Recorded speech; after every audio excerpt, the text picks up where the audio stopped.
आज से लगभग 85 साल पहले 1941 में दूसरे विश्व युद्ध के दौरान नाजी जर्मनी ने ग्रीनलैंड पर कब्जा करने की कोशिश की थी।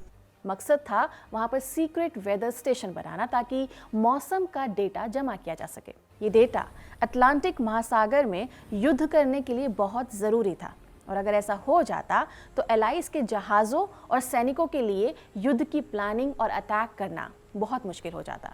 ऐसा ना हो इसके लिए ग्रीनलैंड में एक स्पेशल नेवल यूनिट को बनाया गया और यूनिट की खासियत थी आर्कटिक के डॉग्स, जो बर्फीले इलाकों में स्लेज को खींचकर टीम को दूर दराज की जगहों तक पहुंचा सकते थे।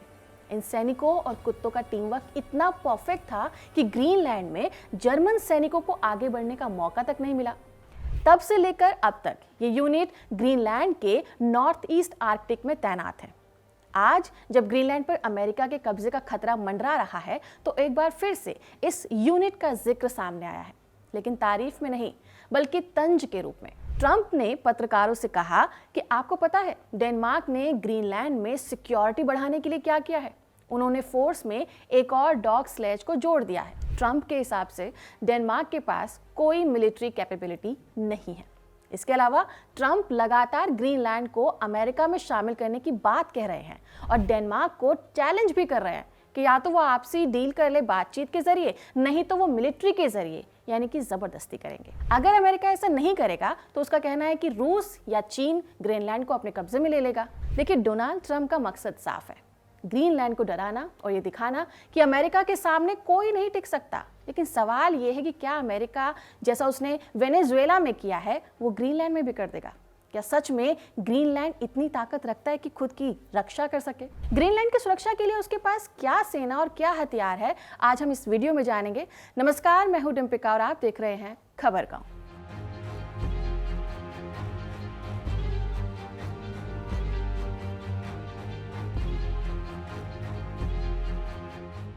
ग्रीनलैंड का नाम सुनते ही आमतौर पर लोग बर्फ, ग्लेशियर्स, पोलर बियर्स और दुनिया के सबसे अलग थलग शांत जगह को इमेजिन करने लगते हैं। लेकिन साल 2026 के आते आते यही ग्रीनलैंड अब ग्लोबल पॉलिटिक्स का सबसे सेंसिटिव हॉटस्पॉट बन चुका है। ये आर्कटिक और अटलांटिक महासागर के बीच मौजूद दुनिया का सबसे बड़ा आइलैंड है, जो टेक्निकली डेनमार्क की टेरिटरी में आता है। यूं तो ग्रीनलैंड के पास अपनी कोई सेना नहीं है, लेकिन रक्षा करने के लिए डेनमार्क की एलीट स्पेशल फोर्सेस आर्कटिक में तैनात होती है। ट्रंप के स्टेटमेंट पर डेनमार्क की प्राइम मिनिस्टर मेटे फ्रेडरिक्सेन ने साफ तौर पर इंस्ट्रक्शंस दिए हैं कि अगर कोई विदेशी फोर्स बिना अनुमति के लैंड करती है तो उसे हॉस्टाइल एक्ट माना जाएगा। साथ ही देखते ही गोली तक मारने का आदेश भी दे दिया गया है। और फिर डेनमार्क ने पिछले कुछ सालों में आर्कटिक डिफेंस पर काफी इन्वेस्टमेंट भी की है। नए मॉडर्न वेपन्स लाए गए हैं, हर ठंड में काम कर पाने के लिए मिलिट्री बेसिस को बनाया जा रहा है और ग्रीनलैंड में ज्यादा सैनिकों की तैनाती भी की गई है। इसका मतलब साफ है कि डेनमार्क ग्रीनलैंड की सिक्योरिटी को बढ़ा रहा है ताकि उसे कोई अपने हद में ना ले आए। तो चलिए अब जरा उन फोर्सेस पर भी नजर डालते हैं जो असल में ग्रीनलैंड को प्रोटेक्ट करती हैं। डेनमार्क की आर्मी यूनिट कोई आम यूनिट नहीं है। इसमें 3 अल्ट्रा एलिट डेनिश यूनिट्स हैं, जिसमें पहला नाम आता है येगर कॉर, दूसरा नाम आता है फ्रॉगमैन कॉर और तीसरा नाम आता है सीरियस डॉग स्लेज पेट्रोल, जो आर्कटिक में तैनात है। ये यूनिट्स -50 डिग्री सेल्सियस में महीनों तक पेट्रोल करती हैं, रिकॉनिसेंस और सर्वाइवल में एक्सपर्ट होती हैं। हाल में डेनमार्क ने इनके लिए F-35 फाइटर जेट्स और P-8 सर्विलांस एयरक्राफ्ट में $6 बिलियन से भी ज्यादा का इन्वेस्टमेंट किया है। ये तीनों एक ही कमांड के अंडर आते हैं, जिसे कहा जाता है डेनिश स्पेशल ऑपरेशंस कमांड यानी कि SOKOM। इसे 2014 में बनाया गया था ताकि डेनमार्क की सारी स्पेशल फोर्सेस अलग अलग ना होकर एक ही सेंट्रल सिस्टम के तहत काम करें। ये कमांड सीधे डेनमार्क के चीफ ऑफ डिफेंस को रिपोर्ट करते हैं। येगर कोर को अक्सर ब्रिटेन की एलीट स्पेशल एयर सर्विस यानी SAS से कंपेयर किया जाता है, माने कि येगर कोर डेनमार्क की स्पेशल फोर्स है। दरअसल शीत युद्ध के दौरान डेनमार्क को लगा कि लड़ने के लिए सिर्फ आर्मी काफी नहीं है, उसे ऐसी यूनिट चाहिए जो चुपचाप दुश्मन के इलाके में घुसकर बिना कोई शोर किए इंफॉर्मेशन निकाल सके और जरूरत पड़े तो एक्शन भी ले ले। बस यहीं से 1961 में बनी येगर कोर। येगर का मतलब होता है हंटर, और अपने नाम के अनुसार ये लोग सामने आकर लड़ने में नहीं बल्कि चुपचाप काम करने में विश्वास रखते हैं। दुश्मन को पता भी ना चले और काम भी हो जाए, यही इनका स्टाइल है। लेकिन येगर कोर में शामिल होना आसान काम नहीं है। इसके सिलेक्शन प्रोसेस को नाटो की सबसे मुश्किल ट्रेनिंग में से एक गिना जाता है। पहले कैंडिडेट को नॉर्मल बेसिक मिलिट्री ट्रेनिंग पूरी करनी होती है। इसके बाद कुछ प्री कोर्सेज होते हैं जहां देखा जाता है कि उसमें आगे बढ़ने की काबिलियत है या नहीं। फिर करीब 8 हफ्तों का पेट्रोल कोर्सेज चलता है और उसके बाद 8 हफ्तों का सिलेक्शन फेज अलग से आता है, जो सबसे मुश्किल होता है। पूरी ट्रेनिंग के दौरान कैंडिडेट को जानबूझकर बहुत ज़्यादा थकाया जाता है, सिर्फ ये देखने के लिए कि वो मुश्किल हालात में टिक पाएगा भी या नहीं। हर साल आखिर में मुश्किल से 7 से 8 लोग ही इसे पास कर पाते हैं।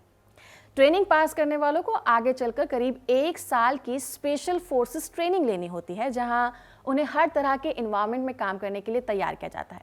आर्कटिक एरियाज में -30 से लेकर -40 डिग्री टेम्परेचर चला जाता है। तेज बर्फीली हवाएं, चारों तरफ सिर्फ सफेदी ही सफेदी नजर आती है। ऐसे में ऑपरेट करना, वेपन को फ्रीज होने से बचाना, स्नो के बीच में रात बिताना, ये सब इनके लिए आम बात है। अफगानिस्तान में ये टास्क फोर्स के बार का हिस्सा थी और उन्होंने 75 से भी ज्यादा ऑपरेशंस किए। 2006 में हेलमंड में इनका स्नाइपर मिशन काफी चर्चा में रहा। इनके काम से इंप्रेस होकर अमेरिका ने इन्हें 2004 में यूएस प्रेसिडेंशियल यूनिट साइटेशन भी दिया था। येगर कोर अगर जमीन पर लड़ने वाली स्पेशल फोर्स है तो फ्रॉगमैन कोर पानी में लड़ती है। इसकी शुरुआत 1957 में हुई थी। अगर येगर कोर जमीन पर डेनमार्क की सबसे खतरनाक फोर्सेस है तो फ्रॉगमैन कोर समंदर और पानी के नीचे दुनिया की बॉस कहलाती है। ये यूनिट खास तौर से मैरीटाइम काउंटर टेररिज्म यानी कि समुद्र के रास्ते होने वाले हमलों को रोकना, अंडर वाटर डेमोलिशन यानी कि पानी के नीचे विस्फोट करना, बिना आवाज के किनारे पर उतरना और दुश्मन के इलाके में चुपचाप घुसकर जानकारी जुटाने में माहिर है। ग्रीनलैंड जैसे इलाके में फ्रॉगमैन का रोल बहुत ही ज्यादा इंपॉर्टेंट है, क्योंकि आर्कटिक का पानी दुनिया का सबसे खतरनाक हिस्सा माना जाता है। ऐसा कहने की वजह यह है कि यहाँ पर पानी इतना ठंडा होता है कि अगर कोई इस पानी में गिर जाए तो वो घंटों में नहीं बल्कि कुछ मिनटों में ही मर सकता है। ऐसे माहौल में ऑपरेट करना हर किसी के बस की बात नहीं होती और फ्रॉगमैन को खास तौर पर इसी की ही ट्रेनिंग दी जाती है। फ्रॉगमैन कोर को ब्रिटिश एसबीएस और यूएस यूडीटी के मॉडल पर बनाया गया है, जो दुनिया की सबसे खतरनाक sea and under water special forces मानी जाती है। इसके ऑपरेशंस की बात करें तो ऑपरेशन ओशन शील्ड, जो 2009 से 2016 तक चला था, नाटो का एक सबसे बड़ा मिशन था, जिसका मकसद था गल्फ ऑफ अडान और इंडियन ओशन में पायरेसी को रोकना। उस वक्त Somali pirates international cargo ships और फिशिंग बोट्स को हाईजैक कर रहे थे, जिससे ग्लोबल ट्रेड खतरे में पड़ गया था। इस ऑपरेशन में फ्रॉगमैन कोर को हाई रिस्क सी मिशन दिए गए थे। ये लोग छोटे बोट्स या फिर हेलीकॉप्टर के जरिए चुपचाप जहाजों के पास पहुंचे थे, पायरेट्स की मूवमेंट पर नजर रखी और सही मौके पर एक्शन ले लिया। आज जब क्लाइमेट चेंज की वजह से आर्कटिक सी रूट्स खुल रहे हैं, वैसे वैसे विदेशी जहाज़ों की आवाजाही भी बढ़ चुकी है और ऐसे माहौल में अगर समुद्र के रास्ते कोई भी हरकत होती है तो सबसे पहले फ्रॉगमैन कोर ही सामने आएगी। अब आते हैं उस फोर्स पर जिसका जिक्र ट्रंप ने मखौल उड़ाने के लिए किया था, यानी कि सीरियस डॉग/पेट्रोल। सीरियस पेट्रोल की शुरुआत वर्ल्ड वॉर 2 के दौरान हुई, जब नाजी जर्मनी ने ग्रीनलैंड के रिमोट इलाके में सीक्रेट वेदर स्टेशन बना लिए थे। इसी खतरे को रोकने के लिए डेनमार्क ने North East Greenland sledge patrol बनाई, जिसे बाद में सीरियस डॉग स्लेज पेट्रोल कहा जाने लगा। उस दौरान सीरियस पेट्रोल के जवान डॉग स्लेज के सहारे हजारों किलोमीटर बर्फीले तटों पर पेट्रोलिंग किया करते थे। युद्ध खत्म होने के बाद 1945 में इस यूनिट को बंद कर दिया गया था, लेकिन शीत युद्ध के शुरू होते ही 1950 में इसे फिर से एक्टिव किया गया। 1953 में इसका नाम रखा गया सीरियस। आज ये यूनिट ग्रीनलैंड के नॉर्थ ईस्टर्न हिस्से में काम करती है, जहां दुनिया के सबसे मुश्किल हालात सैनिकों को फेस करने पड़ते हैं। ऐसा इसलिए कह रही हूँ क्योंकि यहाँ पे रोड्स नहीं है। मशीनें अक्सर ठंड और पानी की वजह से खराब हो जाते हैं और मॉडर्न व्हीकल तो यहाँ पे काम ही नहीं आ सकते। और ऐसे इलाके में डॉग स्लेज यानी कि बर्फीले कुत्तों के सहारे चलने वाली स्लेज सबसे भरोसेमंद होती है। ग्रीनलैंड के ये कुत्ते बर्फीले इलाके में काम करते हैं और भारी वजन खींच सकने में माहिर हैं। इनकी सूंघने और दुश्मन को पता लगाने की सेंस काफ़ी बढ़िया होती है और ये कुत्ते इतने समझदार और ट्रेंड होते हैं कि अगर एक बार इन्हें अपने सैनिक की लोकेशन याद हो जाए तो बिना किसी इंसानी साथ के या अपनी पीठ पर सामान और हथियार बांधकर सीधे उसी सैनिक तक पहुंच सकते हैं। सीरियस पेट्रोल में हर टीम के पास 11 से 15 ग्रीनलैंड डॉग्स होते हैं जो 4 से 5 महीने -40 से लेकर -50 डिग्री सेल्सियस तक तापमान में काम कर सकते हैं। इस यूनिट के सैनिक कंप्लीट आइसोलेशन में रहते हैं और तो और पेट्रोल के दौरान एक कुत्ता अपनी सर्विस लाइफ में 20,000 किलोमीटर से भी ज्यादा डिस्टेंस को कवर कर सकता है। इस पेट्रोल का काम होता है ये देखना कि बिना इजाजत ग्रीनलैंड में कोई घुस तो नहीं रहा, कोई इलीगल हंटिंग तो नहीं हो रही या कोई टीम बिना परमिशन के यहाँ पर रिसर्च तो नहीं कर रही है।